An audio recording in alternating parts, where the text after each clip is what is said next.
6, 9, 10, 11.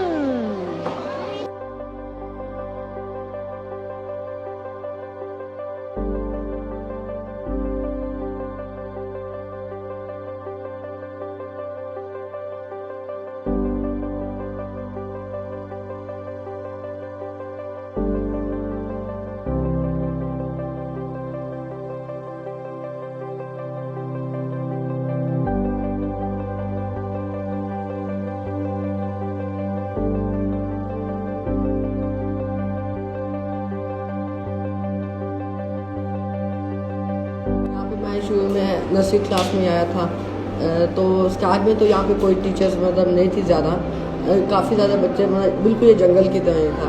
फिर जब शुरू में मैम आई, उन्होंने मतलब आके स्कूल को संभाला। उसके बाद फिर उन्होंने काफ़ी ज़्यादा बच्चे जो कि अच्छा पढ़ते थे उनको अपने पास रखा। फिर उसमें से एक मैं भी था, तो इसी तरह से उन्होंने हमें पढ़ाना शुरू किया।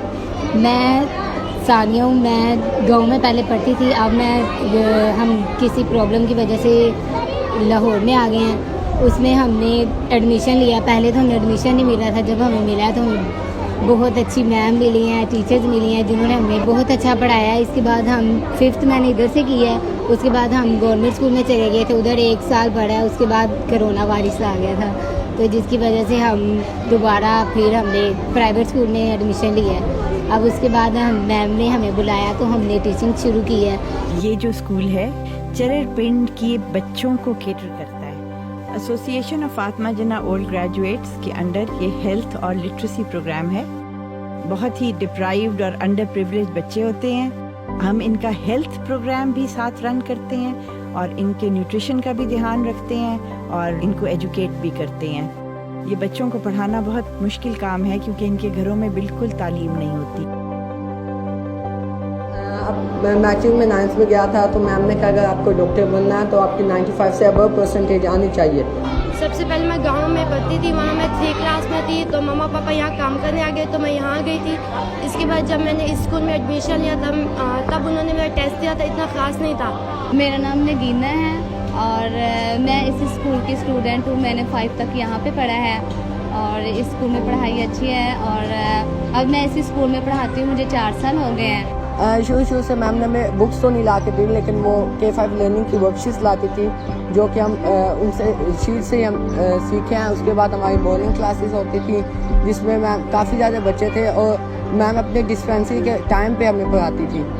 इंग्लिश की रीडिंग और मैथ जो है वो हम ऑक्सफोर्ड पे करते हैं। शीट्स पे वर्कशीट होती हैं और बच्चों की ज़्यादातर तवज्जो रीडिंग पे दी जाती है और माशाल्लाह सब बच्चों की रीडिंग बहुत अच्छी है और मैथ्स लेवल बहुत अच्छा है स्कूल का। मैं अब दूसरे स्कूल में चली गई और वहाँ भी अपनी पढ़ाई करती हूँ। यहाँ भी आके मैं जॉब करती हूँ ताकि मैं जिस स्कूल में पढ़ सकी उनके बच्चों को काफ़ी अच्छे तरीके से पढ़ा सकूँ और अपनी तालीम भी जारी कर सकूँ साथ साथ। जो मोटिवेशन जो हमारी होती है वो यही है कि अगर हम एक बच्चे को भी तालीम दे देंगे तो वो इलिटरेसी का ये पैटर्न है ये ब्रेक कर जाएगा फैमिली में। इनकी जनरली मदर्स जो हैं ये डोमेस्टिक मेड्स हैं और फादर्स जो हैं वो पढ़े लिखे नहीं हैं। तो इन ऐसे बच्चों को पढ़ाना इसलिए भी बहुत मुश्किल है क्योंकि इनके घरों में चूंकि तालीम नहीं होती।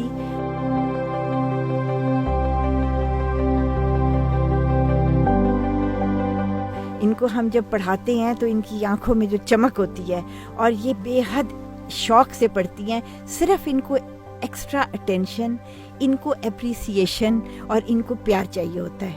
ये जो हमारी बच्चियां जो टीचर्स हैं ये मोस्टली हमारी ही स्टूडेंट्स हैं। मेरा नाम फरजाना है।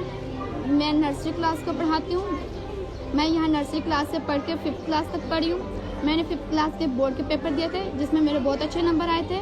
5 में मुझे सर तारिक मैथ पढ़ाते थे, मैम साइंस पढ़ाती थी और इधर बहुत अच्छी केयर होती थी हमारी। इनका फ्रूट डे होता है, मंडे को इनको फ्रूट मिलता है और भी हमारे कुछ डोनर्स हैं जो हमें फ्रूट और बनानास, डेट्स ऐसी चीज़ें भेज देते हैं। हम बिल्कुल डिस्करेज करते हैं कि हमें जूसेस और पैकेट ऑफ चिप्स और ऐसी चीज़ें मत भेजें क्योंकि ये बच्चे ऑलरेडी बहुत जंक फूड खाते हैं।